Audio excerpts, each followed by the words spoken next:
हापुड़ में fire brigade विभाग दिवाली के लिए अलर्ट, दमकल की गाड़ियां रहेंगी तैनात। नमस्कार, मैं हूं तुषार शर्मा और आप देख रहे हैं हापुड़ हलचल। दीपावली पर हर साल देश भर में आग लगने की सूचनाएं आती हैं। इसको देखते हुए यूपी के हापुड़ में फायर विभाग ने कमर कस ली है। इसके मद्देनज़र जिले के सभी फायर कार्यालयों और फायर कर्मियों को अलर्ट रहने का निर्देश दिया गया है। दीपावली पर लोगों में खास उत्साह देखा जाता है, लेकिन एहतियात न बरती जाए तो खुशियों का यह त्यौहार कुछ लोगों के लिए समस्या भी बन सकता है। दीपावली पर सबसे ज़्यादा घटनाएं आग लगने की सामने आती हैं। इसके अलावा पॉल्यूशन और तेज़ धमाकों की वजह से आंखों में जलन, दम घुटने, हार्ट अटैक और कान बंद होने जैसी दिक्कतें भी आम हैं। अस्थमा के मरीजों, बुजुर्गों और बच्चों पर खास देखभाल की ज़रूरत होती है। आग लगने और जलने की ज़्यादातर घटनाएं दिए, मोमबत्ती या फिर पटाखों की वजह से होती हैं। कई बार बिजली की लड़ियों आदि से भी आग लग जाती है।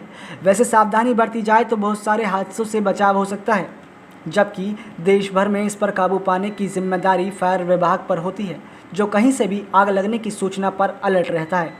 बावजूद इसके बाद भी आग लगने के चलते हर साल काफ़ी लोगों को नुकसान पहुंचता है।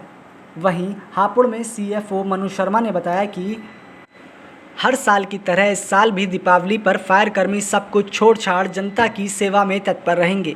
साथ ही सभी फायर उपकरणों का दीपावली से पहले एक बार टेस्ट कर लिया गया है, जिससे आग लगने के दौरान सभी उपकरण ठीक से काम कर सकें।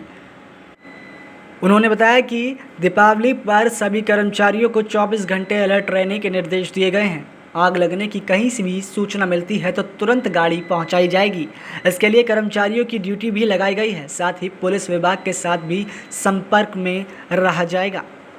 सुनिए क्या कुछ कहना है CFO मनु शर्मा का।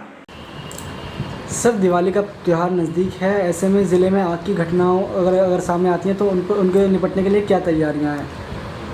पहले तो सभी को दिवाली के अग्रिम जितने भी त्यौहार हैं उन सबकी हार्दिक शुभकामनाएं।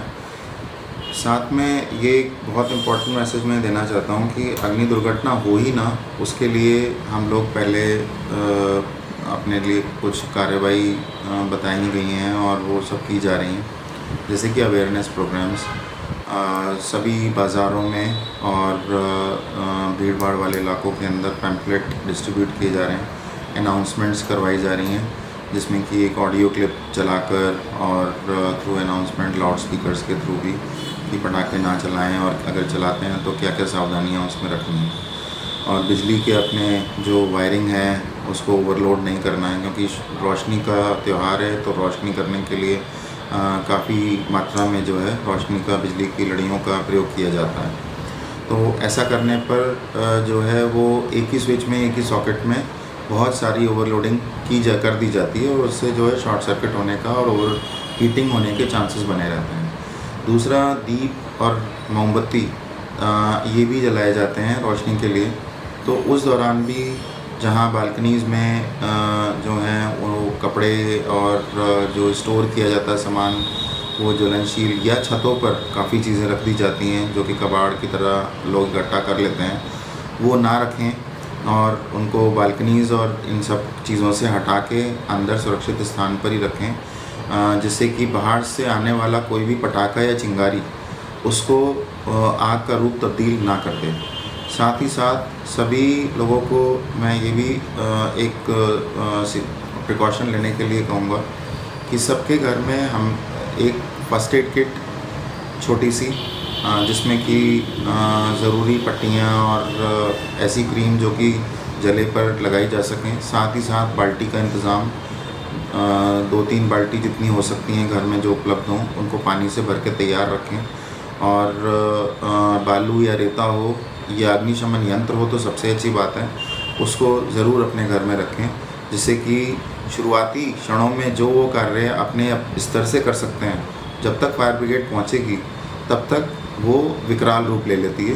तो जब तक आग छोटी है उसी समय उसको कंट्रोल कर लेने के लिए स्वयं को तैयार करना और प्रिकॉशंस लेना बहुत ज़रूरी है। जहाँ तक हमारी तैयारियों का सवाल है, हमने अभी जितने भी हमारी ड्यूटी स्टाफ है और जितनी गाड़ियाँ हैं उनको कमरबंदी से 24 घंटे तैयारी हालत में रखा हुआ है, और कुछ ड्यूटीज़ जो शाम के वक्त जो हैं वो बाज़ारों के निकट बाहर सड़कों पर ही तैनात कर दी जाती हैं, जिससे कि हमारा रिस्पांस टाइम मिनिमम हो सके और कम से कम ट्रैफिक जाम का सामना करना पड़े और जल्दी से जल्दी पहुँचें। और मैं ये गुजारिश भी करूँगा जनता से कि अगर कभी फायर ब्रिगेड की गाड़ी हूटर दे के निकल रही है तो कृपया उसको रास्ता दें। कहीं ना कहीं कोई घर या कोई संस्थान जिसमें आग लगी है वहाँ पहुँचने में हमें सुविधा होगी। धन्यवाद।